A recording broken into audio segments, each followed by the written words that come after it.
우주엔 눈에 보이지 않는 질서가 있다. 태양계의 유일한 푸른 행성, 지구.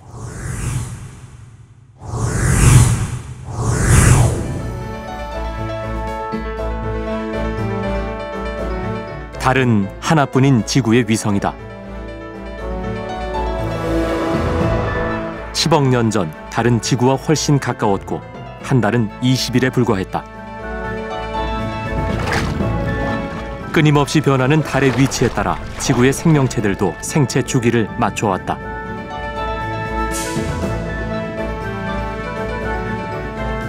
어부들은 사리 때 바다가 산다고 한다.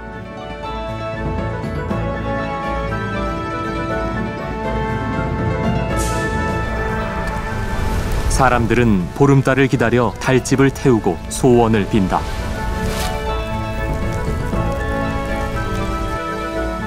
수천 년 동안 달은 이 땅의 사람들에게 무엇이었는가?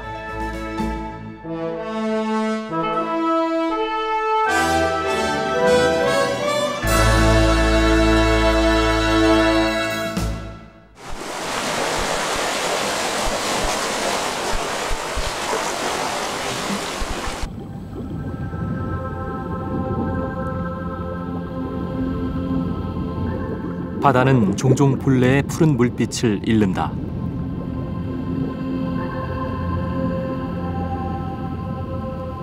거대한 붉은 띠, 생물 대발생을 알리는 신호다.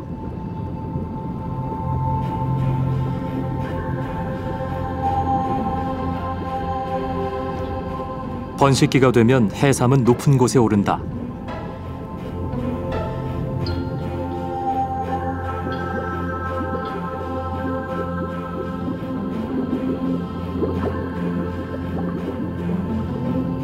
해삼 수컷은 머리끝에서 하얀 정자를 뽑아낸다.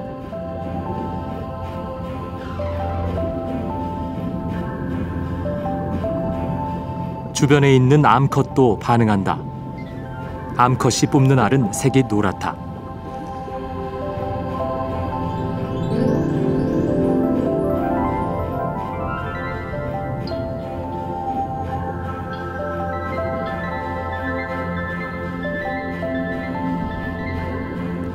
개의 사촌 따개비도 산란을 시작한다.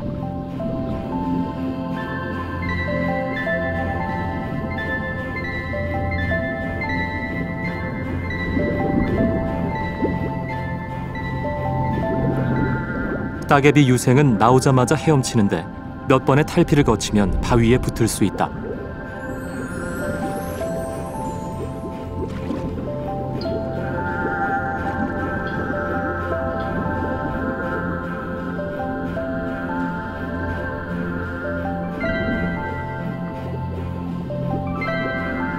굴도 번식을 시작했다. 수컷 굴의 정자가 연기처럼 뿜어져 나온다.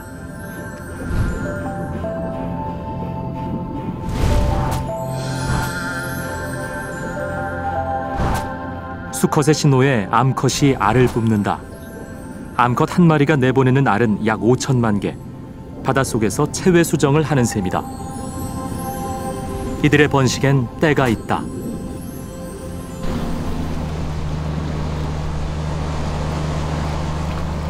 굴이 산란을 시작하는 시기, 해마다 6월엔 사람들도 바빠진다.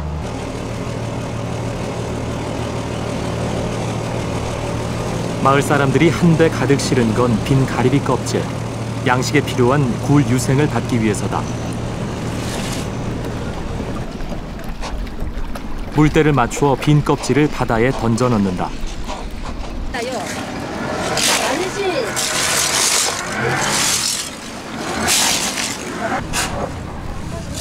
아직 차가운 기운이 남아있는 6월의 바다, 작업을 서둘러야 한다.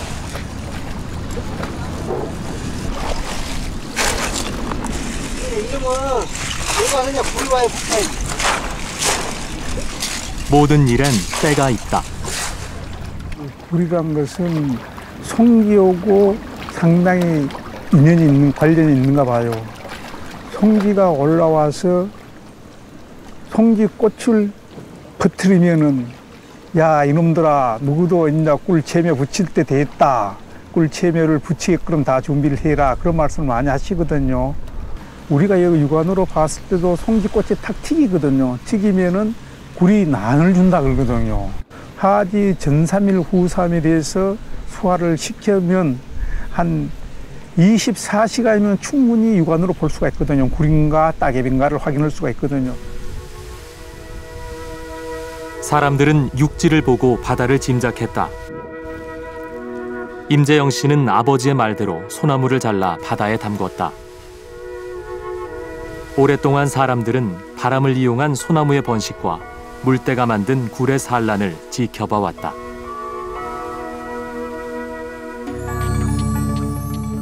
수정된 굴은 세포 분열을 시작하고 곧 헤엄칠 수 있다.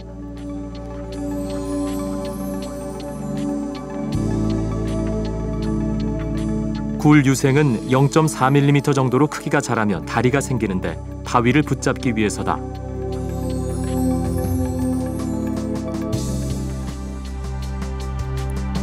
이 시기가 한 해의 바다 농사를 결정한다.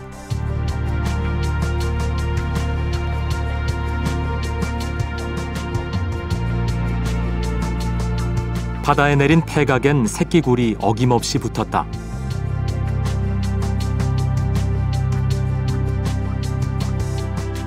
추석을 지나 바뀌는 물때만 잘 견디면 올해 굴 양식은 풍작이다.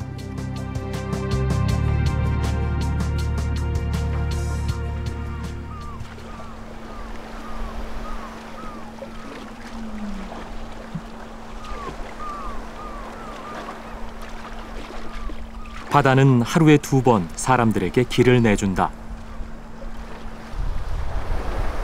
임용주 씨는 돌로 만든 그물 독살에 올랐다.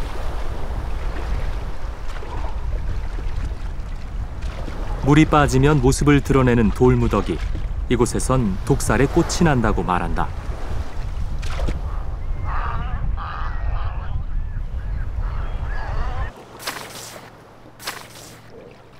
굴은 물을 토해내고 폐각을 닫는다. 당분간 햇빛을 견디기 위해서다.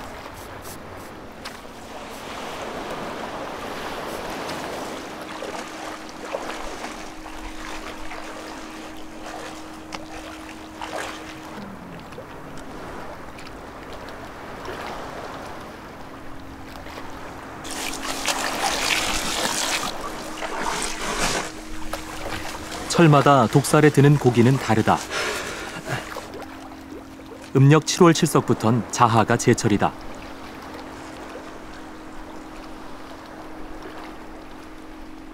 이 말랑말랑하는 것은 게 같은 것도. 이 저녁이 달이 뜨야 허물번이라고 그래요. 이 대화도 저녁이 허물벗으면 그 이튿날 아침물이 오면 벌써 딱딱해져. 그냥 빨라. 예, 꽃게도 이틀만 되면 딱딱해. 허물은 이 보름살이 많이 입어. 달 뜨야 허물을 많이 봐. 백로들도 자연의 시간을 안다.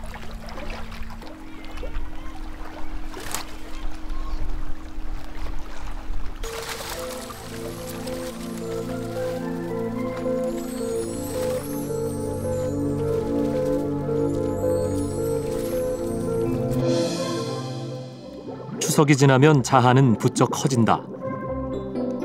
자하는 바다새우 중에서 가장 작고 몸이 투명하다.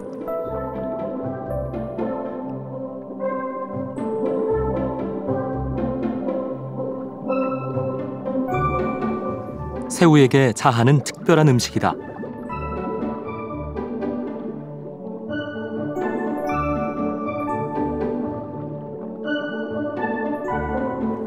독살 바위 틈에 붙박혀 사는 새우에게도 자하는 한때의 풍요로운 시간을 약속한다.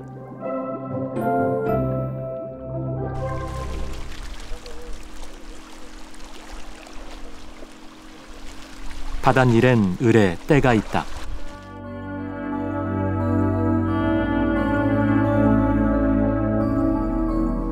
달은 변화무쌍하다. 바다에서 바로 뜬 달은 석양을 닮았다. 달은 매일 50분씩 늦게 뜨고 뜨는 각도도 달라진다.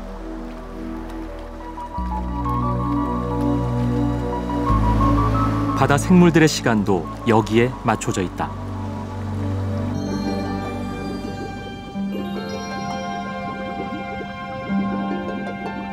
몸 길이 15cm의 소형 보거, 복섬.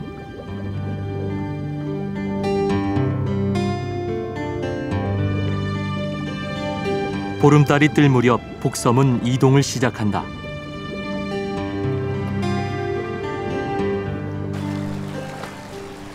목적지는 남해의 해안가.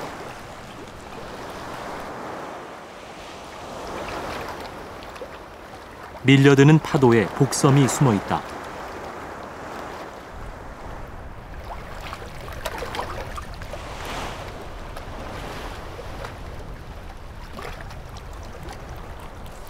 수천 마리가 한자리에 모였다.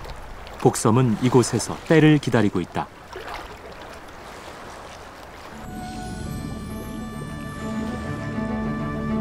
이미 암컷은 배가 부를 대로 부른 상태.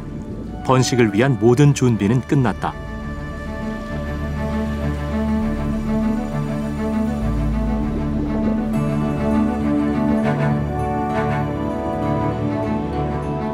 수컷들이 암컷을 자극하기 시작한다.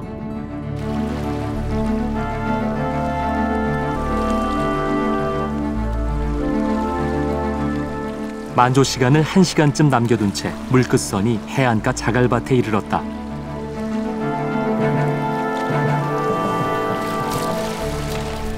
지금이다. 암컷이 산란을 시작하면 주변의 수컷들이 일제히 몰려들어 정자를 뿌린다.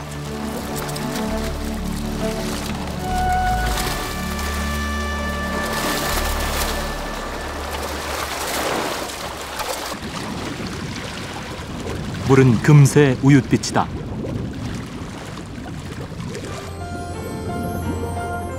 자갈밭에 떨궈진 알은 돌 사이 젖은 수분과 태양빛을 받아 부화할 것이다.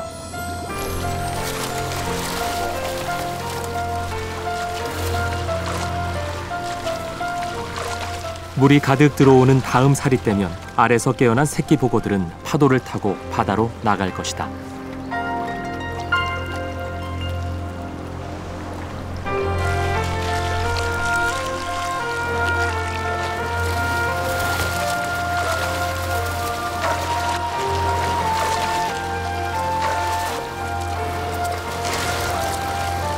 복섬의 어지러운 집단 산란은 불과 30분 만에 끝난다.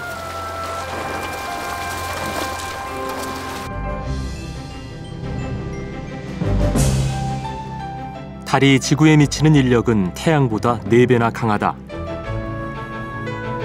크기는 작지만 지구와 거리가 가깝기 때문이다.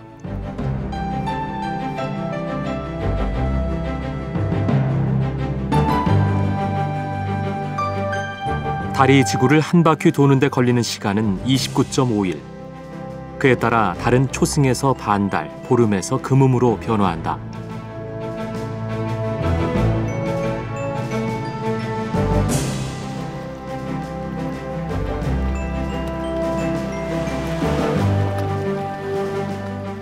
달의 인력은 지구의 바다를 잡아당긴다. 달, 지구, 태양이 일렬로 늘어선 보름과 금음엔 달이 바닷물을 잡아당기는 힘이 정점에 이른다. 이때를 살이라고 부른다. 달은 힘이 세다. 큰 살이 떼면 진도에선 육지와 섬을 잇는 바닷길이 열린다.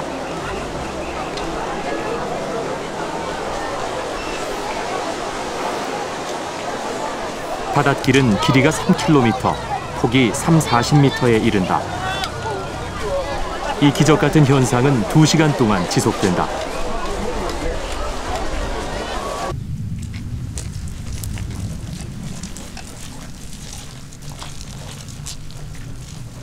최경석 교수는 지난 몇 년간 곰소만 갯벌의 지형 변화를 연구하고 있다.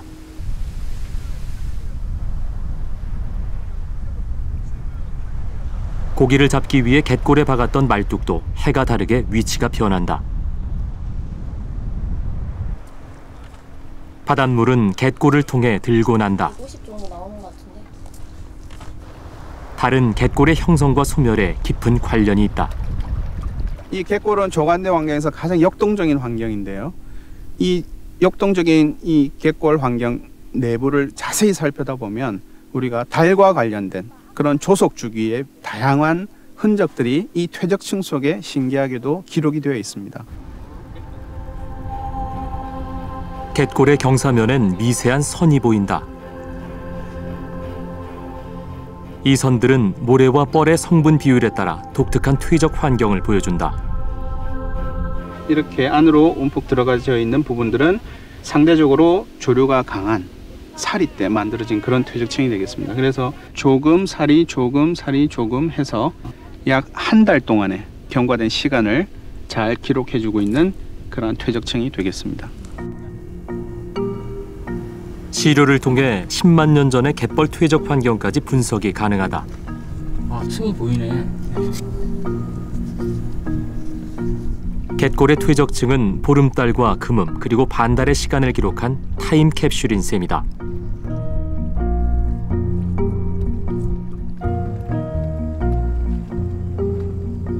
갯벌에만 달의 시간이 기록된 것은 아니다.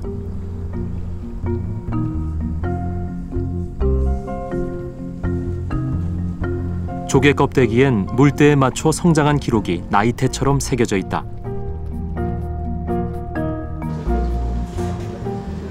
바지락을 미세하게 갈아 현미경으로 관찰하면 무늬가 선명하게 드러난다.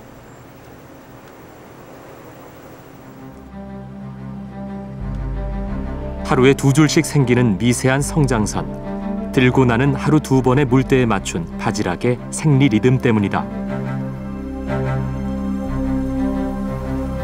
이 폭을 잘 관찰해서 거기 이 바지락을 잡은 그곳에 조속 패턴을 여기다 연결을 시키면 정확하게 잘 맞아서 사리 때는 물이 와서 잠기는 시간이 길고 그 조금 때는 물이 잠기는 시간이 짧기 때문에 조금 때 물이 잠시 잠기는 동안에는 이 폭이 좁아지고 그 금음이나 보름 때 같이 물이 와서 오래 잠기는 동안에는 얘들이 먹이를 먹었던 시간이 길기 때문에 이 폭이 넓어지는 것을 조개 껍데기의 이런 태로서 우리가 관찰을 할 수가 있습니다. 갯벌 최상부. 조금 때는 웬만해서 물이 들지 않는 곳이 농개의 서식지다. 농개는 한쪽 집게다리만 크다. 집게다리를 높이 드는 건 암컷을 유혹하기 위한 신호. 평면인 갯벌에선 암컷의 눈에 띄려면 크게 동작을 해야 한다. 그건 흰발농개도 마찬가지. 번식기, 수컷은 독특한 집을 짓는다. 구멍 위에 세미돔이라는 반지붕을 만들고 담장을 두른다. 반달이 뜨는 조금 때 흰발농개는 가장 열정적으로 구애를 한다.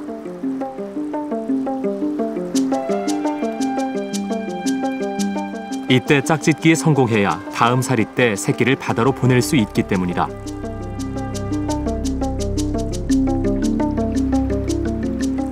수컷은 담장 너머 암컷에게 구애의 춤을 춘다.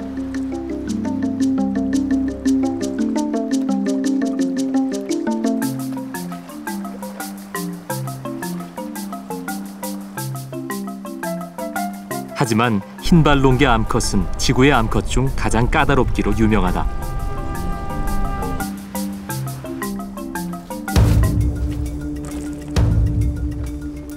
왼손잡이와 오른손잡이가 만났다. 번식기엔 집게발이 서로 갈리는 소리가 들릴 정도다.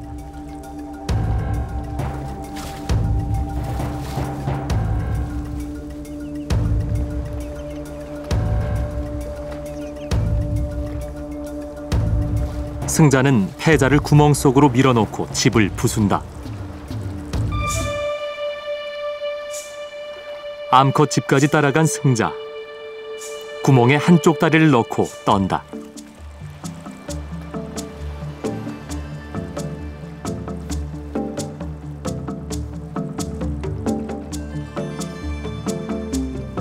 암컷이 배갑을 열어 교미를 한다. 흰발농개의 표면 짝짓기는 좀처럼 보기 힘든 장면이다.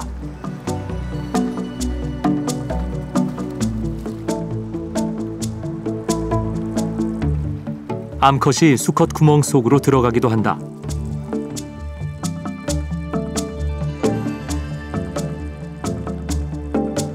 깊이 40cm. 굴은 직선이 아니라 끝부분이 휘어져 있다.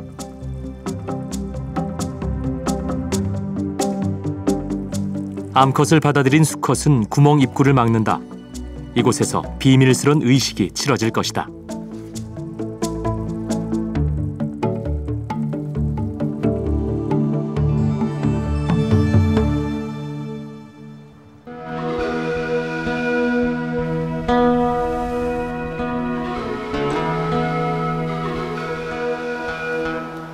달이 보름에 가까워지면 농개가 사는 갯벌에도 물이 찬다.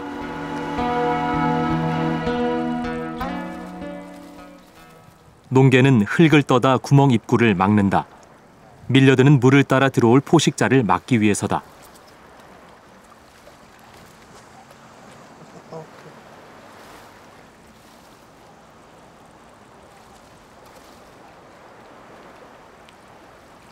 흙의 표면이 위로 가도록 정교하게 위장한다.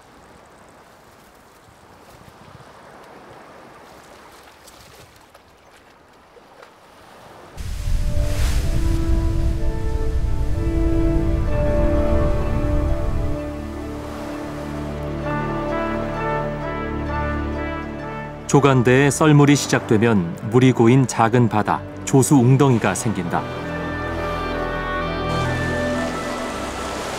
살이 떼면 바위 아래쪽 해초까지 드러난다.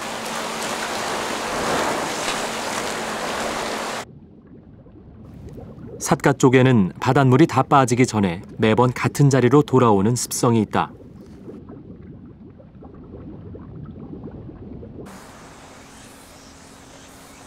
총알고둥은 살이 떼만 바닷물이 닿는 바위 틈에 산다.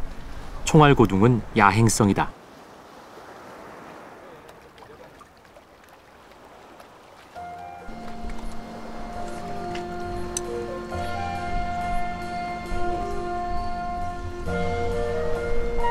밤이 되면 총알고둥의 미세한 움직임이 시작된다. 녀석들을 관찰하려면 끈기가 필요하다.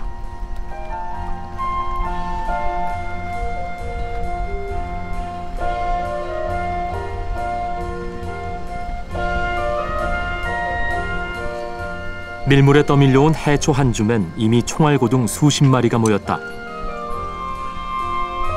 날이 밝기 전에 다시 햇빛을 피할 수 있는 바위 틈까지 가야 한다.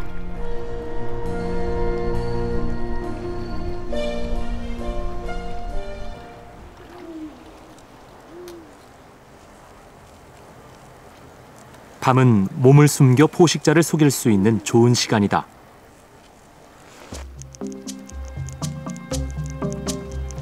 도둑처럼 다가오는 그림자. 북슬북슬한 다리털에 짧은 눈자루. 녀석의 시계 역시 밤에 맞춰져 있다. 도둑개는 바닷가 근처의 비탈진 땅이나 논밭에 굴을 파고 산다. 바다를 벗어나 육지에 맞도록 진화했지만 완전히 바다를 떠난 건 아니다.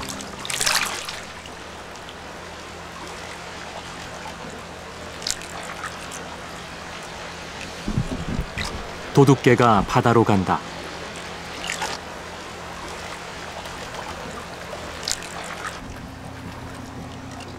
만월의 바닷물에 개가 몸을 담근다.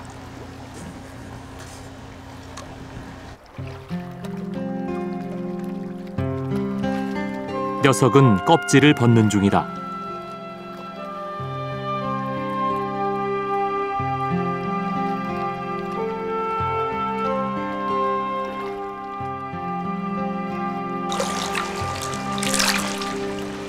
탈피는 개가 더 크게 성장하기 위해 필수적인 과정. 여기저기에 빈 껍질들이 보인다. 하지만 물렁물렁한 껍질은 포식자의 공격에 무방비 상태다. 녀석은 한참 동안을 바닷물에 머물렀다.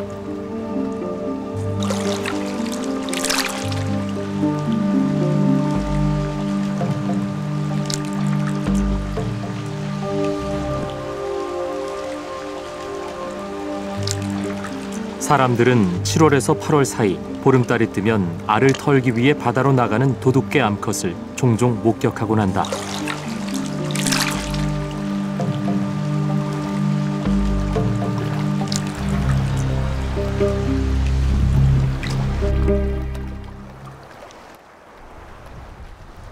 크리스마스 섬엔 달의 명령을 따르는 세계적으로 유명한 개가 산다.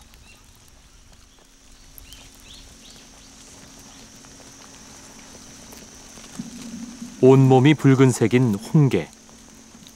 해마다 12월 비가 오면 홍게는 번식을 위한 대이동을 시작한다.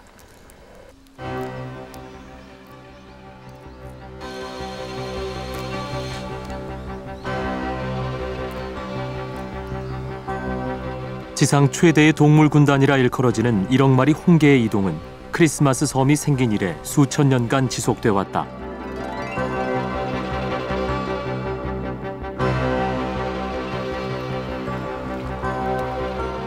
홍게는 이동한 길을 기억해 항상 직선으로만 전진한다. 그 길은 항상 바다를 향한다. 이제 절벽과 해안은 온통 붉게 물들었다. 그러나 어미 홍게들은 조용히 때를 기다린다. 어미의 배엔 이미 10만 개의 알이 붙었다.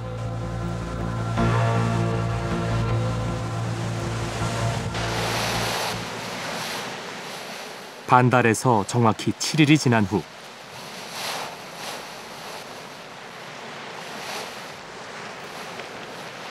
이동의 클라이막스가 시작된다.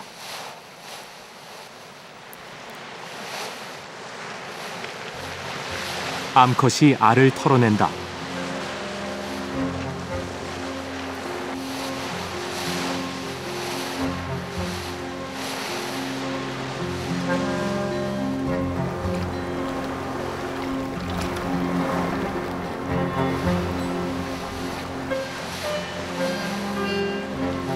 서로 먼저 알을 털어내려는 홍게들로 해안가에선 대혼란이 벌어진다. 바다가 허락한 시간이 짧기 때문이다.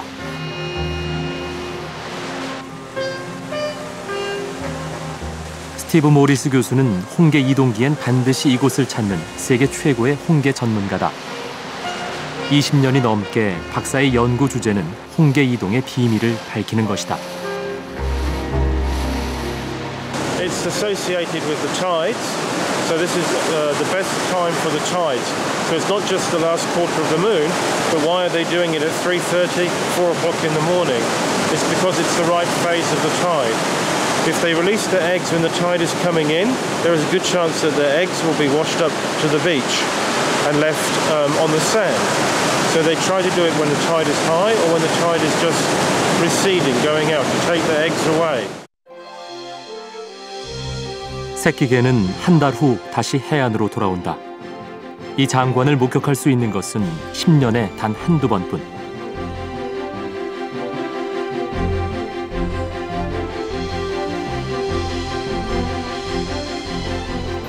하지만 홍게가 어떻게 달과 조석 주기를 감지하고 이동하는가는 여전히 과학이 풀지 못한 미스터리다.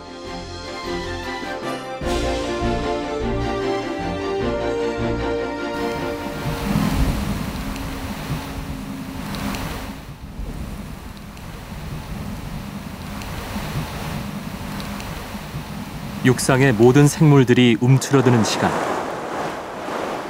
그러나 바다의 시간은 다르다. 12월의 겨울바다는 아직 여름에 달궈진 온기가 남아있다.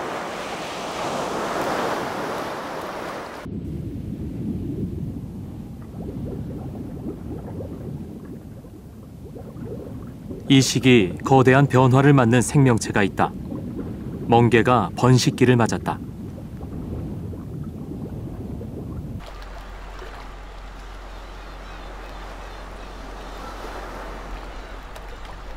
1년에 한 번 12월 보름, 멍게의 비밀스런 의식이 시작된다.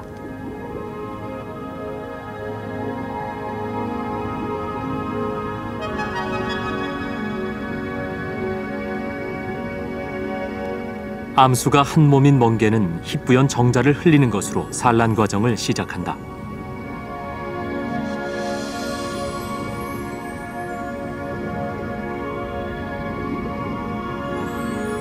그리고 잠시 후 출수공에서 암갈색의 알을 뿜어낸다.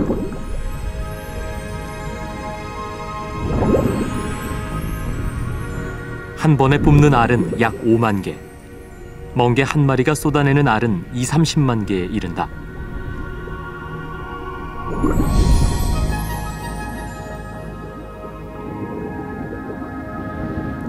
그리고 마치 약속한 것처럼 주변의 멍게들도 집단 산란을 시작한다.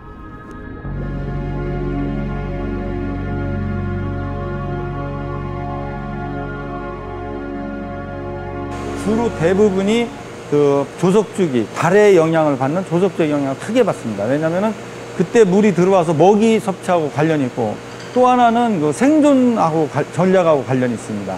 종족 번식이죠. 그때 물이 들어오고 나감에 따라서 자기들의 그 이러한 그 산란을 해야 되기 때문에 그 종족 번식하고 관련이 있는데, 특히 그 대사리가 있다거나 큰 간조가 있거나 이런 때는 더 많이 산란하게 되죠. 바다를 떠나 철저하게 통제된 실험 환경에서 생물들은 어떤 생체 리듬을 보여줄까? 김완수 박사는 해양 생물의 생체 리듬에 대해 연구 중이다.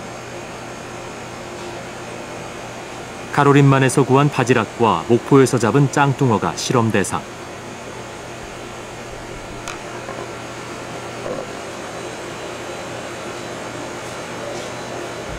빛을 통제하고 온도 역시 20도로 고정시킨다. 정밀한 생체 시계의 측정을 위해 미세한 호흡량을 잰다.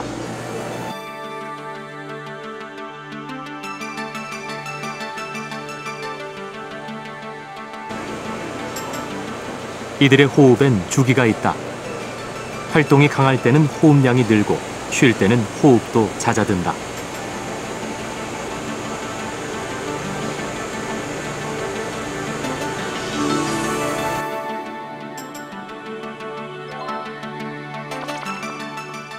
목포 짱뚱어는 목포 앞바다의 조성 리듬을 따른다.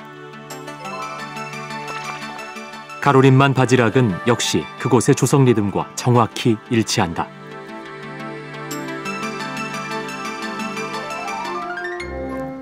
과학자들은 생물들의 몸 어딘가 유전자 속에 달의 시간을 감지하는 시계가 있을 거라고 믿는다.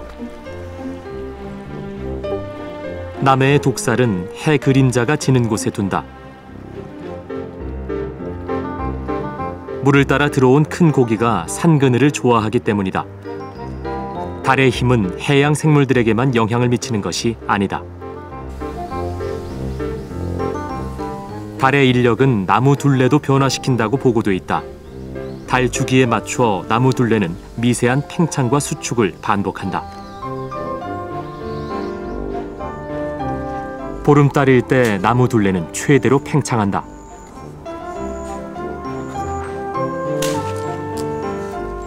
수세미 수확 후 9월 말부터 10월 초순엔 수세미 수액을 받는 시기.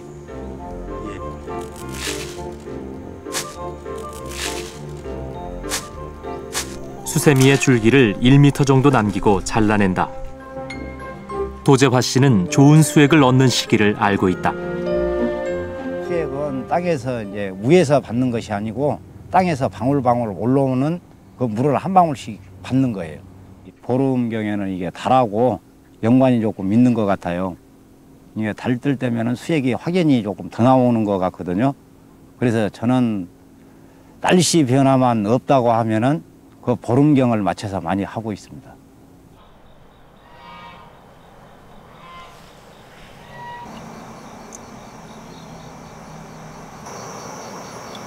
반나절 만에 빈경에 수액이 반이나 찼다.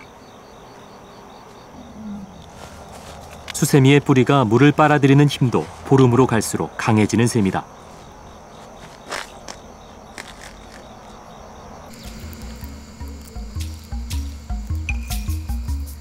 네모난 머리에 난 모양의 강력한 턱, 개미 귀신이 개미 지옥을 판다.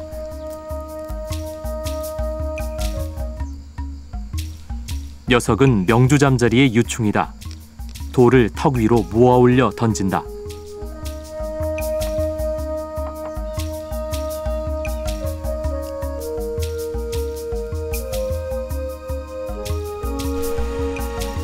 모래땅의 강자 거저리가 함정에 걸렸다.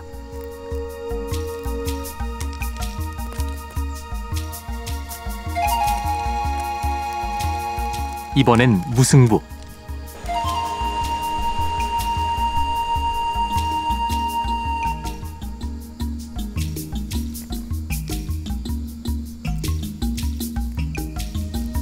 개미 귀신은 모래를 뿌려 개미의 탈출을 막는다.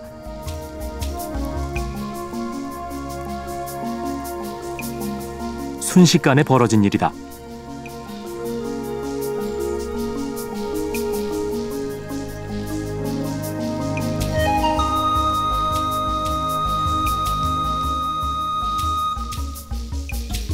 조난자의 체액을 빨아먹고 빈 껍질엔 배설물을 담아 굴 밖으로 내던져 버린다.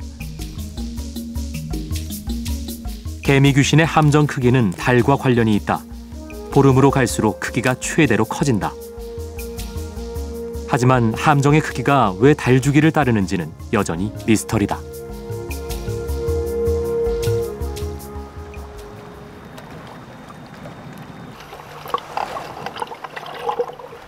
달은 해양 생물들에겐 정확한 시계를 준다.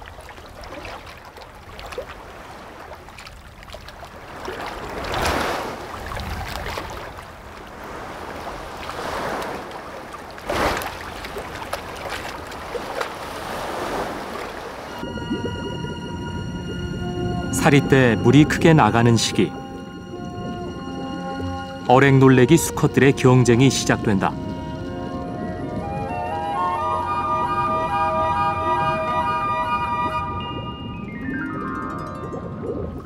암컷은 수컷에 비해 덩치가 작다.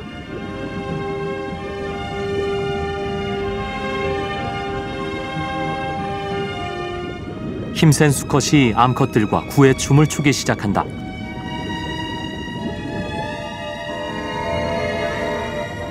어랭놀래기의 산란은 알을 공중에 흩뿌리듯 이루어진다. 수정된 알은 썰물을 따라 먼 바다로 나가게 될 것이다.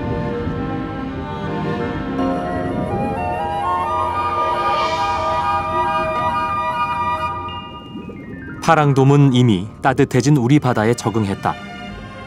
국내엔 4종류의 파랑돔이 서식한다.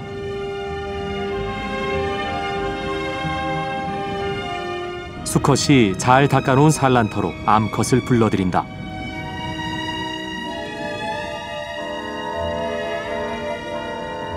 암컷은 산란관을 통해 점액질이 있는 알을 바위에 붙인다.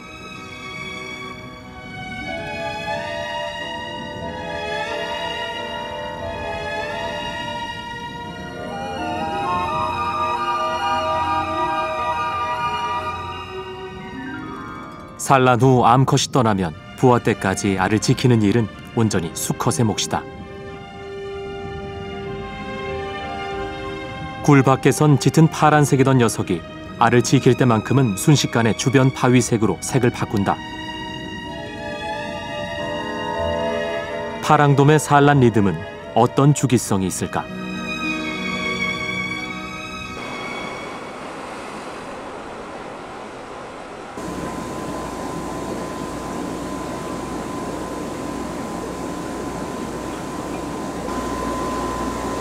정민민 박사는 3년 전부터 관상용 파랑돔 양식에 도전하고 있다.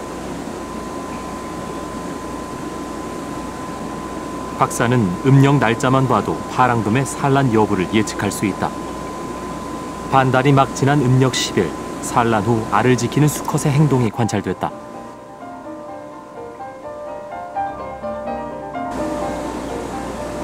정민민 박사는 알의 개수를 세고 산란 일자를 확인하는 과정에서 달 주기와 관련된 산란 주기를 발견했다. 음력으로 7일, 산란이 정점에 이른 것이다. 우연한 발견이었다. 크게 2번의 피크가 나타나는 게 보이는데 가장 큰 피크는 음력 7일 그리고 그 다음 피크가 음력 26일 전후가 되는데 딱 떨어지게 보름 중심에서는 산란이 이루어지지 않는다든지 보름을 중심으로 해서 산란이 이루어진다든지 하는 패턴이 정확하게 구분되어지면서 아, 재미있는 현상이었구나 라고 지금은 자료를 계속 분석하고 있는 중이죠. 겨울 울진 앞바다. 모자반 사이를 헤집고 나오는 이 녀석은 일명 심퉁이라고도 불리는 뚝지다.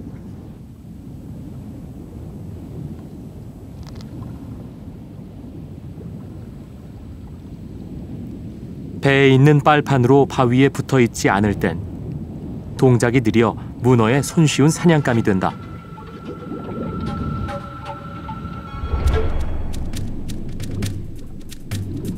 녀석이 문어의 빨판에 걸려들었다.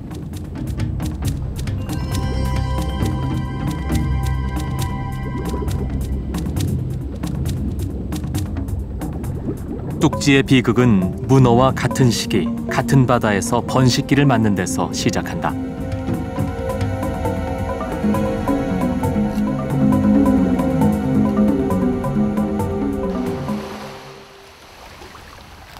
그림자처럼 조용히 다가오는 건 띠배.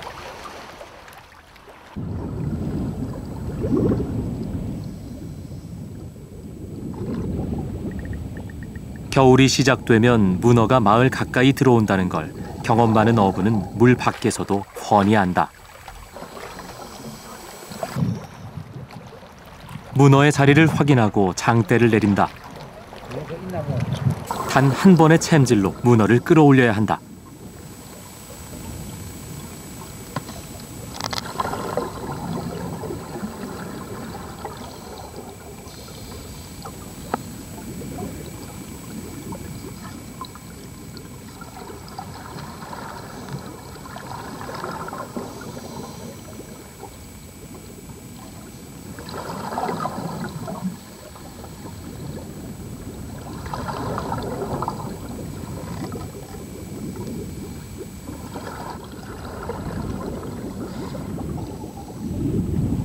문어는 운이 좋았다.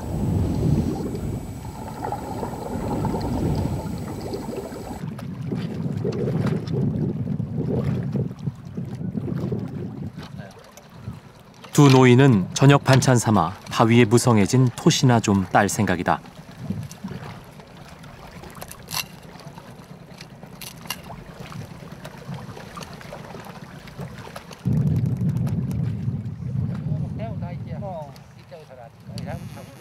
요즘은 소일거리로 띠배를 바다에 올리지만 띠배로 기억되는 가난한 시절, 바다만큼은 지금보다 풍요로웠다.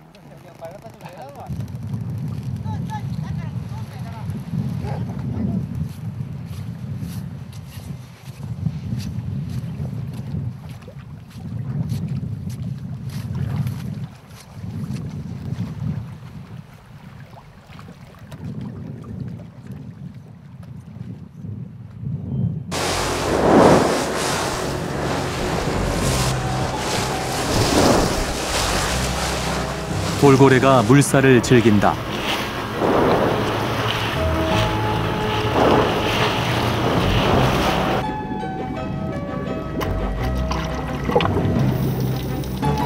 돌고래가 자맥질한 바다, 해녀가 물질을 한다.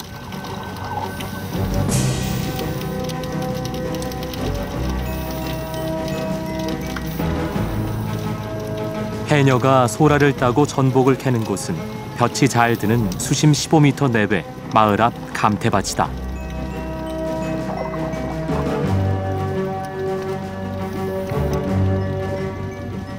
매일 물속을 찾는 해녀는 때론 바다 거북을, 그리고 때론 돌고래와 만나기도 한다.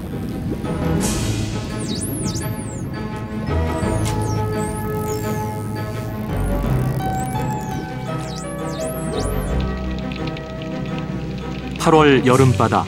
해녀는 약속한 듯 굴이 산란하는 장면을 본다.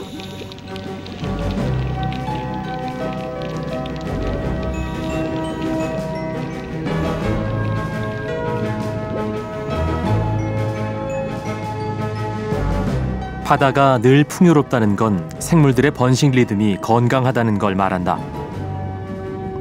이 비밀스런 시간을 경험 많은 해녀는 알고 있다. 여기 있잖아요. 물이 이제 조금은 이제 물이 들고 살 때는 싸고 그 시기에 알을 싸거든요. 예. 그게 뭐 사람같이 뭐 일찍 나고 말년나고 하는 게 아니고 딱 같은 시기에 성기도 그때 알 싸고. 밭에 농사 지은 그 콩이나 조 그게 이제 꽃이 필 때 이제 이 저 뭐 소라는 이제 그 물이 따뜻해지면 이 가수로 올라옵니다. 이 막 까만 돌까지 그 알쌀에 잠자리가 막 이 동네 와서 많이 나르면은 한치가 많이 들어온다고. 뭐 옛날에 장마가 져서 비가 많이 오면은 메리치가 많이 들어오고. 이 옛날 분들이 잘도 지혜로웠다 한 말이 그런 생각 많이 들어요. 우리가 살아보면서 정확한 말이에요. 그 옛날 분들 남기고 간 말들이.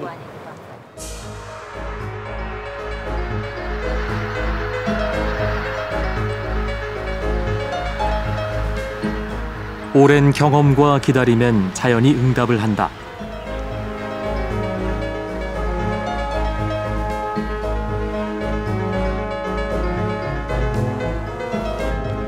이 땅의 사람들은 달이 명령하는 시간에 맞추어 바닷일을 나갔고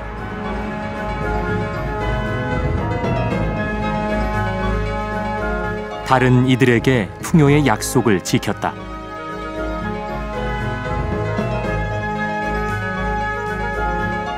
자연과 인간을 둘로 구분하지 않았던 달. 달은 생명의 근원이다.